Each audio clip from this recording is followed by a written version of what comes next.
Autrui, c'est étymologiquement l'alter ego, c'est-à-dire l'autre moi. Autrui est à la fois semblable et différent de moi. Différent car il est autre que moi, et semblable car c'est un autre moi, c'est-à-dire un être humain comme moi, un être conscient comme moi. Je sais que j'existe, on l'a vu avec Descartes.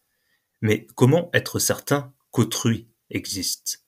Je fais l'expérience de ma conscience, mais non de celle d'autrui. Je suppose l'existence d'autrui par raisonnement, ce que montre Descartes, et par un sentiment spontané, ce que montre Husserl. Je suis le centre du monde. Le monde gravite autour de moi. Mais autrui, par son regard, me vole ma position de centre et fait de moi une chose parmi les choses. Le rapport à autrui prend donc inévitablement la forme d'un combat de centre. Le paradoxe d'autrui est le suivant. C'est un moi qui n'est pas moi.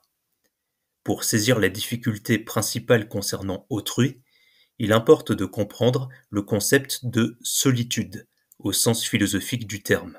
Je suis seul, c'est-à-dire que je suis le seul à être moi. Personne ne peut vivre à ma place, être moi à ma place. Personne ne peut souffrir, jouir, travailler, s'amuser, contempler et mourir à ma place. Pour moi, l'autre, c'est l'autre, mais pour l'autre, c'est moi. Il n'y a que pour moi que je suis moi.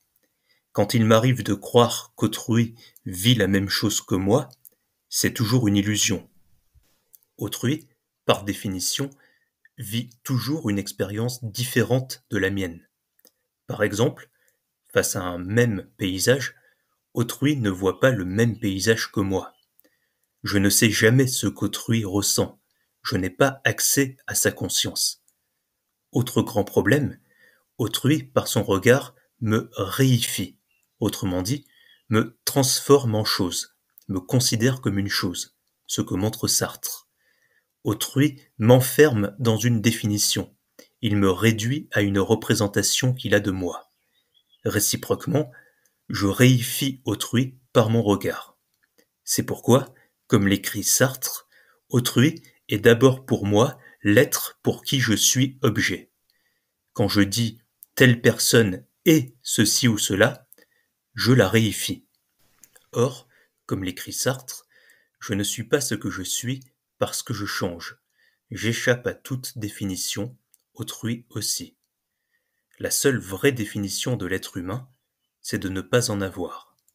Autrui, comme moi, n'est pas un objet, mais un rapport au réel, un néant par lequel il y a de l'être.